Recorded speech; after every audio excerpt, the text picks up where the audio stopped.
देखिए हम लोग जो जिस टॉपिक पे आज काम कर रहे हैं उस टॉपिक का नाम है मीन वैल्यू थ्योरम। वो भी उस टाइप से इस टाइप से रॉल्स थ्योरम था। यहाँ पर भी कहा गया है एक फंक्शन है इन क्लोज इंटरवल ए बी। सुनोगे, इन क्लोज इंटरवल ए बी का मतलब तो क्या होता है? मतलब कि हमारे पास मान लो कि ये एक रियल लाइन है, ठीक है। इस रियल लाइन पर दो पॉइंट हमारे पास है, पहला पॉइंट ए है और दूसरा पॉइंट क्या है, बी। ऐसे कि किसी इंटरवल में जो लिखा होता है पहले उसको स्मॉल मानते हैं और जो लिखा होता है बाद उसे मानते हैं बड़ा। क्या मतलब ए और बी में बड़ा कौन है? बी बड़ा है, ए छोटा है। ए और बी इंटरवल है। इस इंटरवल में जितने भी पॉइंट्स हैं उन सारे पॉइंट्स पे कोऑर्डिनेट को शामिल किया गया है किसमें? एफ के डोमेन में। एफ का डोमेन क्या है? मतलब डोमेन जो हम लोग एफ का ले रहे हैं वो कहां से कहां है? ए से लेकर के कहां तक? बी तक, जितने पॉइंट्स अब आ गए, ठीक है। और कोर डोमेन में सिर्फ क्या है? कोर डोमेन में पूरा रियल नंबर।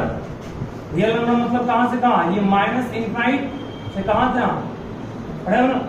रियल लाइन जो होता है वो माइनस इनफाइनाइट से प्लस इनफाइनाइट तक होता है। इन सारे को इसमें शामिल कर लिए, ठीक है। मतलब एफ का domain A to B close interval और एफ का कोर डोमेन क्या? रियल नंबर का पूरा सेट।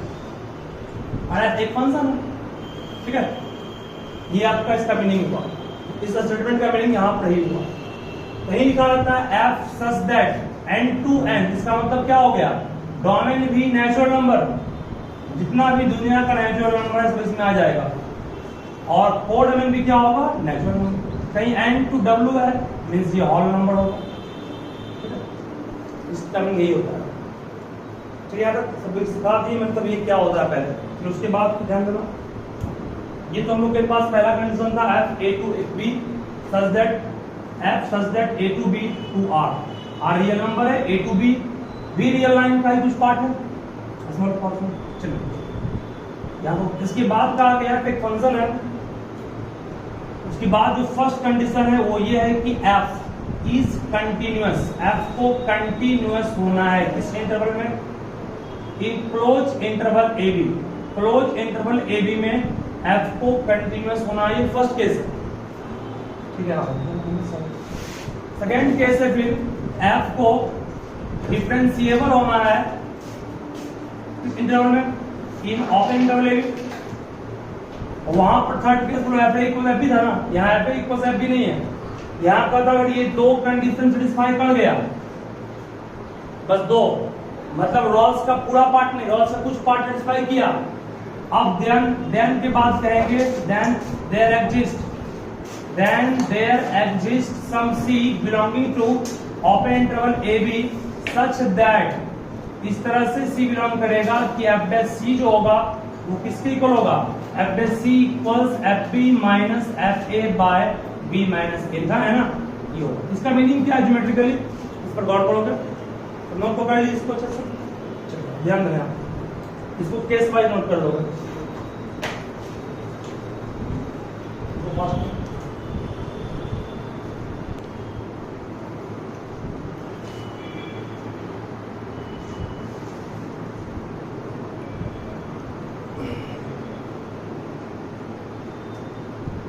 ठीक है, सब ध्यान रखना। फिर से एक बार एक फंक्शन हमारे पास दिया गया है, वो फंक्शन का ग्राफ हम ड्रॉ किए हैं कुछ इस तरह से। ये फंक्शन ग्राफ है, this is the graph of function y equal to what? fx। इस कंडीशन के अकॉर्डिंग एक पॉइंट a लिए x इक्वल टू है, एक point b x equal to. Graph उसके बीच ड्रॉ किए इस तरह बना। बोलो a और b दोनों को ज्वाइन किए। ज्वाइन करने के बाद इसे हम लोग क्या कहेंगे? कॉर्ड कहेंगे, कॉर्डिनेट कहेंगे। क्लास 10th में तो लोग पढ़े होंगे, एक सर्कल होता है, एक सर्कल है किसी दो पॉइंट को ज्वाइन करते वो कोड कहलाता है। सर्कल लाइन कोई भी पार्ट हो, हमारा मान लो पैराबोला भी है, उसके किसी दो पॉइंट को ज्वाइन करते हैं उसको कोड कहते हैं। अगर वो वही कोड अगर सेंटर से पास करता है उसका फोकस से, उसे फोकल कोड कहते हैं। यहाँ एक कोड है सिंपल में, कौन? मान लो ए और बी, क्या है ये? कोड है। What is the coordinate of A? Capital A का कोऑर्डिनेट क्या होगा? स्मॉल a x के रूप में काम किया, y के रूप में काम कौन करेगा? बोलिए ले f a करेगा, नहीं करेगा। x का मान a पुट करेंगे, y का मान f a नहीं आएगा, y को f a कहेंगे। यहाँ पर b का कोऑर्डिनेट क्या होगा? तो small b comma f। Okay, c एक पॉइंट तब पता लगा ये दो कंडीशन से ऑबे करता है, तो मीन वैल्यू थ्योरम कहता है। ये मीन वैल्यू थ्योरम रॉस ने नहीं दिया था, एक साइंटिस्ट था लैग्रांजे, उसने दिया। ठीक है, तो लैग्रांजे मीन वैल्यू थ्योरम कहते हैं इसको। लैग्रांजे ने कहा था कि अगर ये दो कंडीशन ऑबे करता है तो एक पॉइंट सी उसके बीच इस तरह से लाई करेगा कि जहां पर हम लोग टेंजेंट ड्रॉ किए हैं, इस टेंजेंट का स्लोप को क्या है? बेसिक कहेंगे ना, इस टेंजेंट के स्लोप का बेसिक कहेंगे। उसके बीच एक पॉइंट सी निश्चित रूप से लाई करेगा जो उस दोनों एंडिंग पॉइंट को ज्वाइन करने वाले कोड है। कोड है ना, कोड एक लाइन है, लाइन दो पॉइंट से पास कर रहा है। पहला point A comma F A है, दूसरा point B comma F B है। तो उस लाइन ए बी का स्लोप, तो क्लास 11 में पढ़े slope of a line y2 minus y1 पढ़े हो ना, y2 minus y1 bye x2 minus x1 पढ़े हो कि नहीं? दैट मीन्स यही यहाँ पर लिखा हुआ है। मीन्स क्या हुआ यहाँ पर? मतलब ये हुआ कि अगर कोई दो कंडीशन ऑबे कर रहा है तो सी निश्चित रूप से एक पॉइंट लाई करेगा दोनों के बीच, जहां पर जो टेंजेंट ड्रॉ करेंगे उसका स्लोप किसके इक्वल होगा? उसके कोड के स्लोप के इक्वल, है ना। ये हो गया slope of tangent, slope of, इसे हम लोग टेंजेंट कहेंगे कहां पर? एट सी। और इसे क्या कहेंगे हम लोग? इसे कहेंगे स्लोप ऑफ कोड, कोड कहेंगे। ये दोनों हमेशा आपस में रहो घुमा, ठीक है। नोट कीजिए फास्ट, ठीक है, ड्रॉ कर लोगे, हर चीज को वहां पर सॉल्व भी कर लोगे।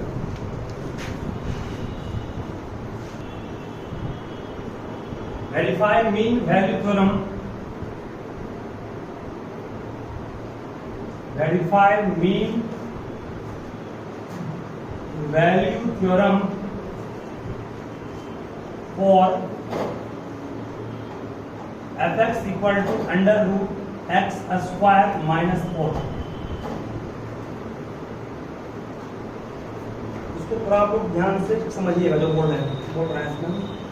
और यहाँ को इंटरवल दिया हुआ नहीं है, इंटरवल दिया हुआ है, इन लिखोगे इन 2 to 4, in close interval 2 to 4, ध्यान देना सर। ठीक है, हम सिखा रहे हैं इसको अच्छे से, क्योंकि आपको थोड़ा सा नया हो सकता है, रूट में है ना। अभी तक जितना भी बनाया उसमें आप देखिए पॉलिनोमियल था, या आपका साइन कॉस टेन रहेगा या लॉग रहेगा, तो उसको हम डायरेक्टली कंटिन्यूस कर देते हैं। क्या इसको पॉलिनोमियल कहेंगे या नहीं कहेंगे? ध्यान में क्या बोल रहे हैं, सिंपल ये भी है। पॉलिनोमियल नहीं है तो क्या उसको हम कंटिन्यूटी प्रूफ करना जरूरी नहीं है? कैसे नहीं है? देखो, इसको ए कहेंगे, इसको बी कहेंगे। हमको पहला केस क्या है? Differentiability, continuity. पहला है कंटिन्यूटी, कंटिन्यूटी चेक करना है। कंटिन्यूटी चेक कैसे करेंगे? ध्यान दो, ये root under X square plus minus 4 है, F X equal to x square minus 4 है, एफ एक्स इक्वल टू, ध्यान दो। अब इसको किस चीज से डर है? इनफाइनाइट होने से या इमेजिनरी होने से? इमेजिनरी। इनफाइनाइट तो होगा ही कभी नहीं। इनफाइनाइट क्यों नहीं होगा? क्योंकि बटा में नहीं। मान लो अगर ये x बाय रहता है x माइनस तब 1, तब कहते ये इनफाइनाइट, ये इनफाइनाइट या इनडिटरमिनेट हो सकता है क्या? क्योंकि अगर ये 0/0 होगा तो उसे कहेंगे इंडिटरमिनेट, और नीचे में अगर 0 बन जाएगा तो क्या हो जाएगा? इनफाइनाइट। इस दोनों से बचना तो यहाँ पड़ेगा, लेकिन यहाँ पर ये बटा में है ही नहीं, ये सिर्फ रूट में है ना। इसका मतलब हमें बचना है सिर्फ किससे? हमें बचना है सिर्फ और सिर्फ इमेजिनरी से। मीन्स रूट के अंदर निगेटिव नहीं है, उससे बचना है। ठीक है, तरीका समझने का। तो अब रूट के अंदर निगेटिव ये होगा या नहीं, इसको चेक होगा। ये निगेटिव कब होगा, ध्यान देना, x square minus 4 negative means less than 0, सही है। X square minus 4 less than 0 तब निगेटिव होगा ये। इसका मतलब एक्स स्क्वायर लेस देन क्या होगा 4, एक्स का मान किससे कम, 4 का रूट, 4 का रूट क्या होगा 2 से कम। क्या 2 से कम यहाँ है इंटरवल में, इंटरवल ही कर रहा है कि हम 2 से कम नहीं, 2 से बड़ा है, 2 या 2 से बड़ा है। इसका मतलब कि अगर यहाँ पर सपोज करो 1 से 4 रहता तो क्लियरली बोल देते it is what, it is not continuous, है कि नहीं। लेकिन यहाँ का इंटरवल 2 से 4 शुरू हुआ है और यहाँ साफ मालूम चल रहा है कि 2 से अगर कम लेंगे एक्स का मान तब नेगेटिव होगा, तब इसे कहेंगे इमेजिनरी, तब कंटिन्यूअस नहीं होगा। लेकिन यहाँ 2 से 4 है, मतलब 2 से बड़ा है ना, तो ये कभी भी नॉन कंटिन्यूअस या डिसकंटिन्यूअस होगा क्या, नहीं होगा। यहाँ पे इतना करने के बाद इतना शो नहीं करना आपको, यहाँ पे कहो क्लियरली इट गिव्स फाइनाइट या definite value for all x belonging to what, close interval 2 to 4 and so we can say its limit exists, इसलिए हम लोग कर सकते हैं इसका लिमिट एग्जिस्ट करेगा and hence fx is what, fx is continuous. ये तरीका होगा, अगर लगे आपको पॉलिनोमियल नहीं है तो सो करेंगे, ठीक है। इसको अच्छे से यहाँ क्लियर कर देंगे, हर एक पॉइंट पर कंटिन्यूअस शो करने की कोई जरूरत नहीं। ये कंटिन्यूअस हो गया, बोलो अब क्या शो करना हमको, अब शो करना है डिफरेंशियल ओपन की क्लोज, डिफरेंशियल ओपन में शो करते हैं, मतलब ओपन इंटरवल 2 और 4 को छोड़ करके, छोड़ते क्यों बाहर रखो, 2 और 4 छोड़ने से इस पॉइंट पर कोई टेंजेंट होगा हो गया नहीं, यहाँ भी नहीं, किनारा लेंगे।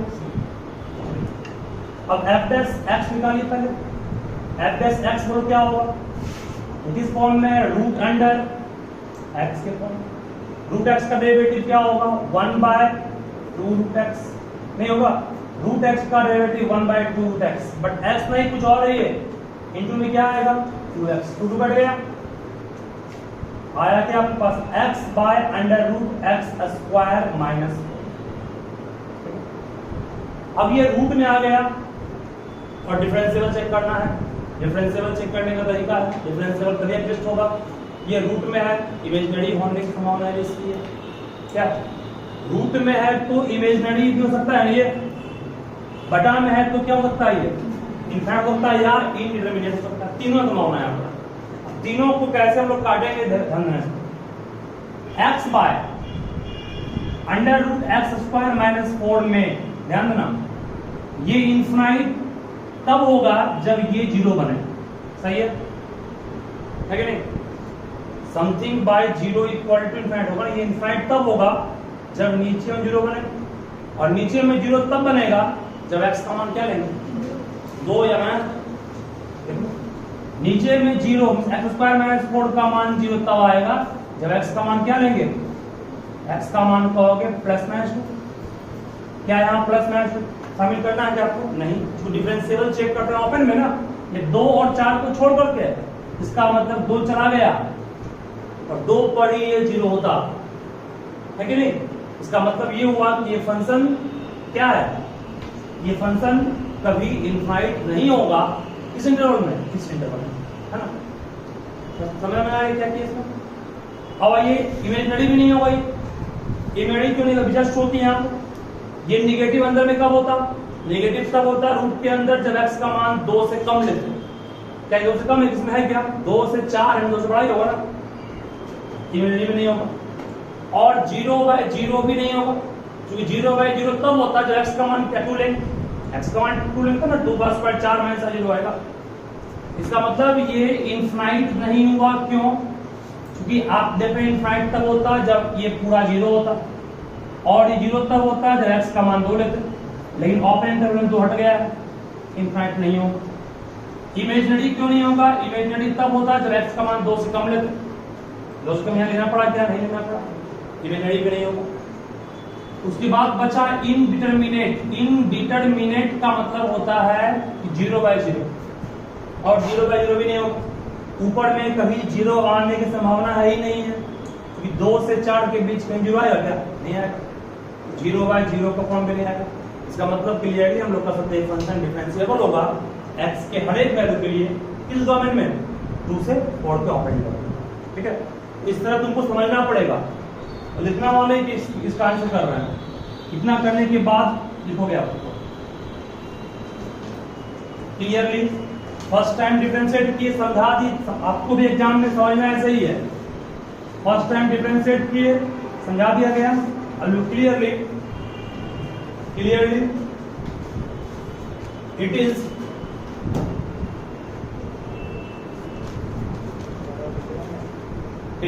is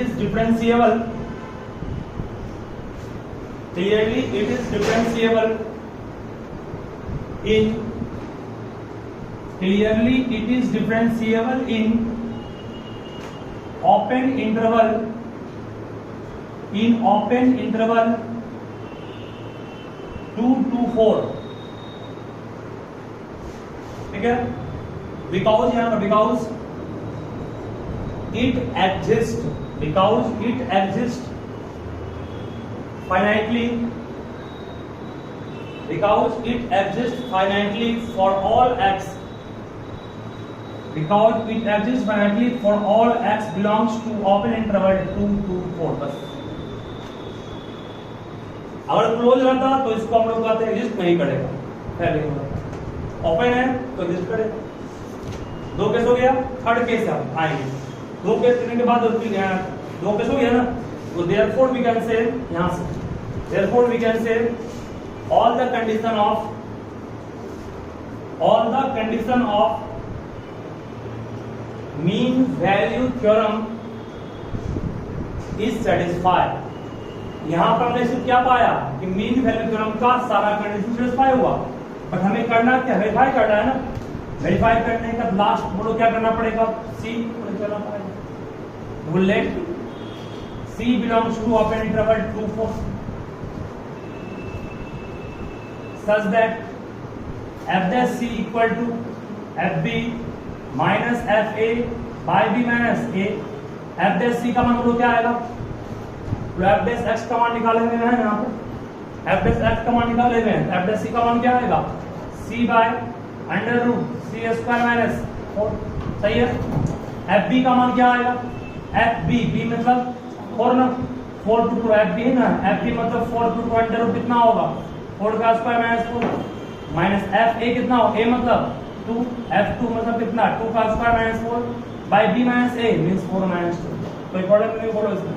तो fb मींस f4 मतलब 4 square minus fa means f2 means 2 का स्क्वायर माइनस 4 नीचे में b minus a that means 4 minus 2। यहां से कितना हो गया आपके पास? ये c by under root c square minus 4 equal to, solve करेंगे क्या आएगा?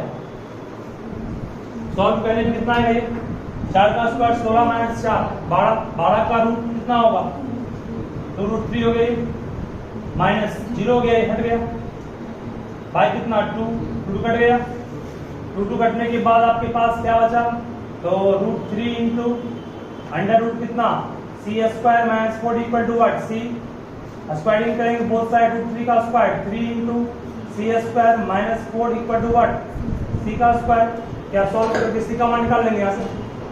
सॉल्व करके c का मान निकालो, क्या आता है? सॉल्व करके c का मान फाइंड आउट कीजिए और लास्ट में वो c का 3 इसका आंसर आएगा। देखो फिर से बोलते हैं कंटिन्यूस, तुम इसको सॉल्व खुद से कर लोगे। ये कंटिन्यूस है रीड, चूंकि हम देख रहे हैं x का मान अगर पुट करेंगे 0 तब होगा ये इनफाइनाइट, ठीक है नहीं? x का मान 0 पुट करेंगे तब ना 1/0 इनफाइनाइट होगा, और 0 इसमें आएगा क्या? नहीं आएगा। इसका मतलब ये कंटिन्यूस है। फिर से बोलने पड़ चुका हूँ, ध्यान दो। x इक्वल 0 पुट करेंगे यहाँ पर तो ये आपका होगा इनफाइनाइट। क्लियरली हम लोग कह सकते हैं कि fx is definite for all x belonging to closed interval 1 3. So we can say limit exists and hence it is what continuous. Differential वाले में f dash x equal to क्या आएगा, x का 1 होगा, x का 1 और 1 बाय x का होगा माइनस 1 बाय x स्क्वायर। तो कैसे देखो 1 प्लस x की पावर माइनस 1 कहेंगे इसको, x ऊपर के जब x की पावर माइनस 1 होगा ना तो डिफरेंशिएट तो 1 का 0 होगा, x की पावर n का n x n minus 1 0 plus minus 1 into X की power minus 2 0 minus 1 by X square means minus 1 by X square. ठीक है, एक्स का डेरिवेटिव क्या हो गया 1 हो गया, 1 मतलब एक्स का डेरिवेटिव 1 हो गया, इस तरह से निकल गया इसका वैल्यू। और ये भी नॉट डिफाइंड कब होगा, जब एक्स का मान क्या होगा 0, एक्स का मान 0 है कि नहीं है। क्लियरली कहोगे कि सर एफ डैश एक्स भी एग्जिस्ट करेगा finitely for all x belonging to open interval 1। So हम लोग का डिफरेंशिएबल भी हो गया, देयरफॉर क्या कहेंगे therefore mean value theorem get satisfied. Hence उसके बाद हम लोग क्या पढ़ाए थे, f dash C equal to F B minus F A by B minus a apply करेंगे, यहां सी का मान निकालोगे। ठीक है, बस एनी हाउ आप दो कंडीशन सेटिस्फाई कीजिए। थर्ड में कहोगे F dash C equal to F B minus F A by B minus A. F dash C का मतलब कितना हो गया, एफ डैश सी जहां एक्स वहां सी पुट करोगे कितना आएगा 1 माइनस 1 बाय सी का square equal to F b. F b मतलब जहां एक्स है जहां पी है वहां 3 पुट करेंगे क्या आएगा ये 3 plus 1 by 3 minus F a means 1 put करेंगे 1 प्लस 1 बाय 1 बाय कितना b माइनस ए। सही है, इसको 1 माइनस 1 बाय सी स्क्वायर करेंगे इक्वल टू 3 प्लस 1 बाय 3 जो कितना आएगा 9 1 10 बाय 3 माइनस कितना 2 बाय कितना 2 1 minus 1 by c square. LCM कितना होगा इसका 3 10 माइनस कितना हो गया 6 इंटू कितना 1 minus 1 by c square equal to 10 minus 6 4 by कितना 6 हो गया, काटोगे 2 बाय 3 होगा means 1 minus 2 by 3 equal to कहोगे 1 बाय सी का स्क्वायर प्लस में हो गया, यहाँ से सी का मान निकाल लोगे। एलसीएम कितना इसका होगा, एलसीएम होगा 3 minus 2 1 by 3 that means C equal to होगा √3 और √3 का मान 1 पॉइंट कितना होगा 732 जिसकी बिलोंग कर रहा है इससे हर हाल 1 और 3 के बीच में सेटिस्फाइड हो गया। कंटीन्यूअस डिफरेंशिएबल को चेक करना है इस तरह से, अगर लगे आपको कहीं पर कि वो पॉलिनोमियल नहीं है तो प्रेडिक्ट कर सकते हो क्या तो उसका 0 कब होगा, इनफाइनाइट कब होगा, इंडिटरमिनेट कब होगा और इमेजिनरी कब होगा, इसको सोच कर।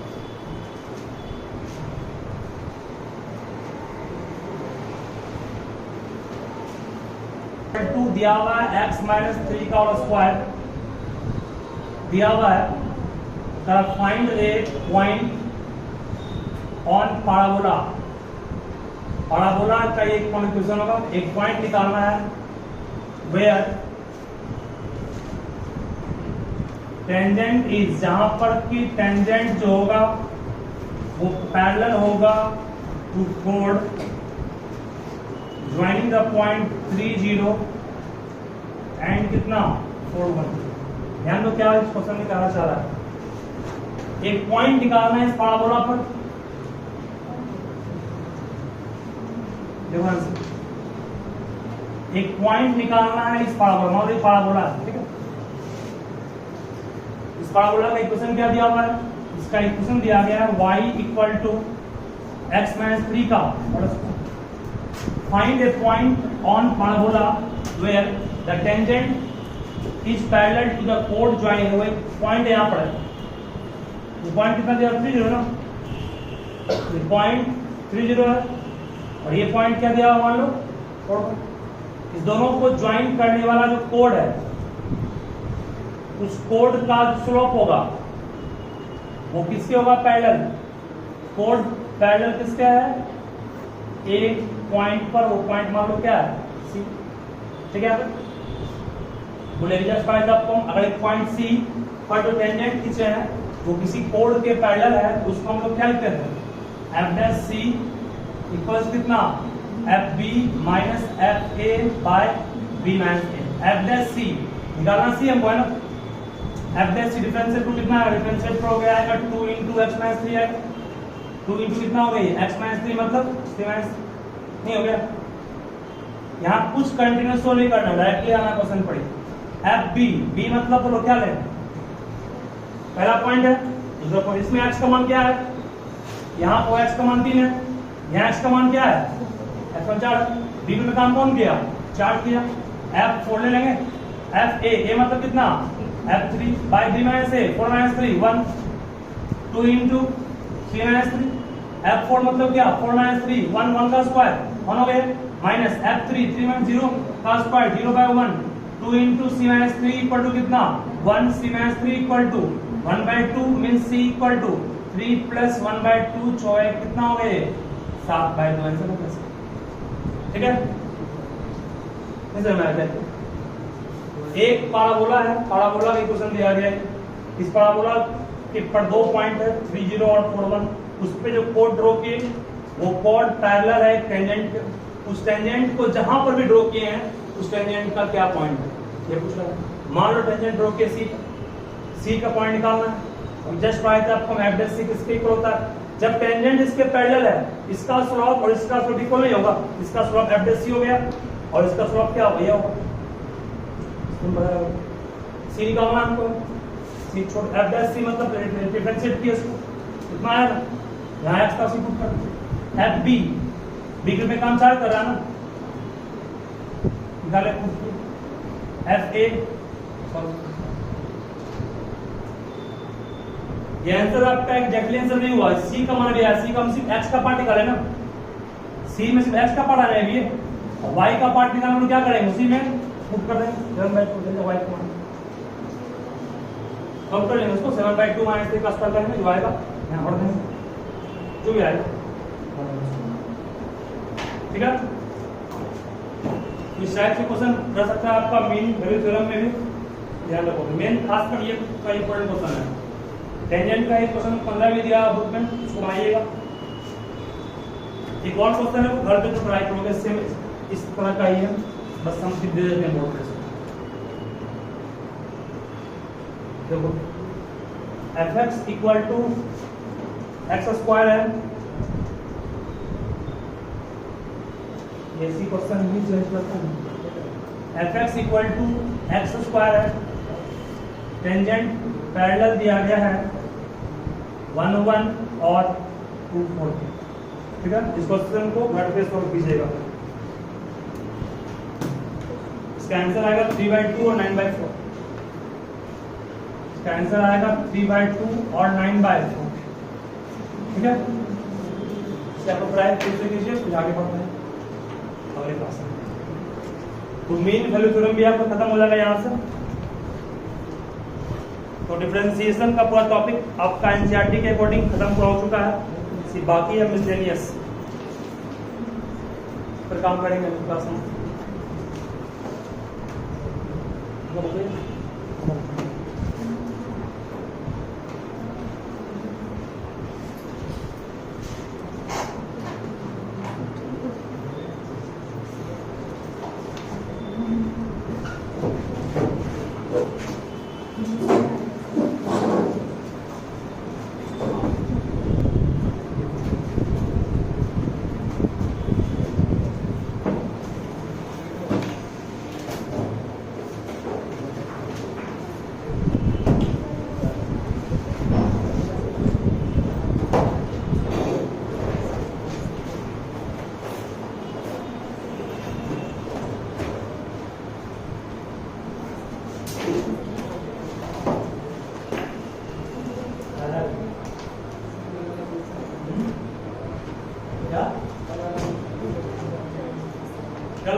चलो आप तुरंत हम लोग कल क्या प्रूफ करेंगे, सोनोइड का एम्पियर सर्कल लॉ से प्रूफ करना है, कैसे फॉर्मूला उसका डिराइव होगा। तो